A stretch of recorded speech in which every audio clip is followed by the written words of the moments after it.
Hey guys, this is the Scholar General, Mo Bing. So in this video I want to talk about the origins of the saber.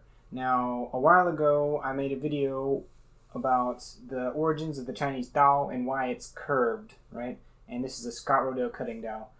But I also have an old sword that I've had for a long time. It's like a windlass steel crafts, blunt, not that good replica of a military saber, like an 18th century European Western military saber. And I just want to talk about this kind of crazy idea that has some evidence, but we're not totally sure if both of these swords come from the same place or have a similar origin. Let's start by talking about the Chinese Dao. So I made a video where I talked about why the Dao becomes curved, because before the Song Dynasty, all Chinese Dao, or almost all Chinese Dao, were completely straight, and the curved ones were, exceptional. But eventually, over time, it became standard for these sabers to be curved.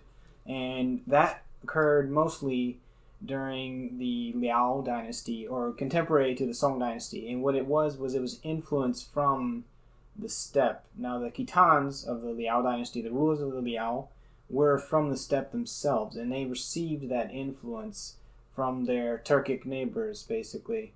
And you can trace these curved sabers all the way back to Eastern Europe during around the 8th and 9th century in what's called the Turco-Mongol saber. The original Turco-Mongol sabers actually predate the Mongols by a few centuries, but it's still called that because of its steppe heritage. And the basic idea is that this curved sword really helps when you're fighting from horseback. There are a few differences between, some of those Turkic swords and some of the Khitan swords that are curved slightly, but mostly they're fairly similar, and I personally think that it's very plausible that these are, passed along the steppe into China, and that's why Chinese Dao are curved. So let's move on to talk about the military saber. Military saber, this is a little more complicated. There's actually two divergent ways that it could have originated. One of them, probably the most obvious one, is from the Polish szabla. In late medieval or early Renaissance era Poland, there was a king, King Batory, and it was like the Polish-Lithuanian Commonwealth was his domain, basically. And he was also had a lot of Hungarian, relatives and ancestry and influence, and during his reign, he really popularized and created made the Polish saber an image of royalty and prestige. He got it from the Hungarians, who also share steppe heritage, and also got it from Turkic peoples. And after this King Batory, he started wearing the saber everywhere, made everybody else think it was cool. Everybody else started wearing it, and eventually the saber as a military cavalry weapon spread and was adopted by other European nations or countries. So that's origin theory number one, and that does point back towards something like the Turco-Mongol saber, because the Polish saber comes from a Turkic or steppe origin.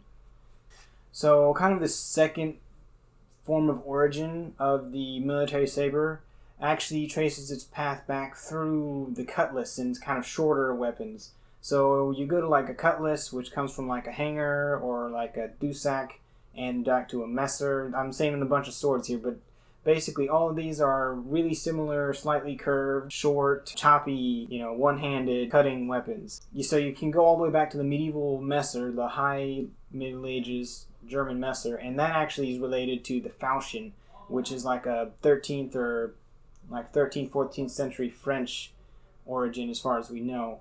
But if the origins of the falchion, this short, curved, slightly curved cutting blade, are very mysterious and obscure, and we know that early on broadly speaking, they're classed into two categories, which is a cleaving type falchion, which is straighter and has a more clipped point, almost like the Song Shou Dao, which I made a few videos about.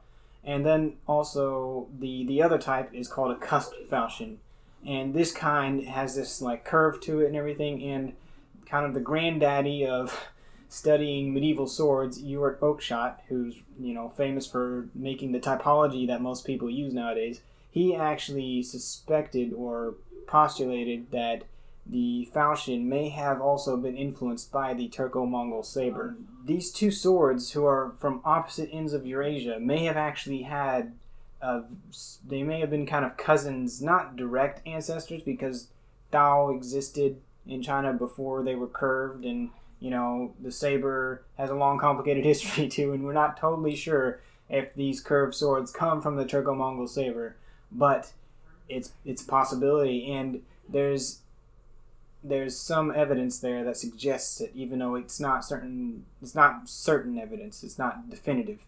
So that's just some food for thought, and later on I'm going to make some more videos talking about, these two swords, or, the differences between military saber and Chinese Dao, because I've actually studied a little bit of military saber way back when, a few years ago. So look forward to those videos, and, thank you all for watching, and please subscribe, and, stay sharp.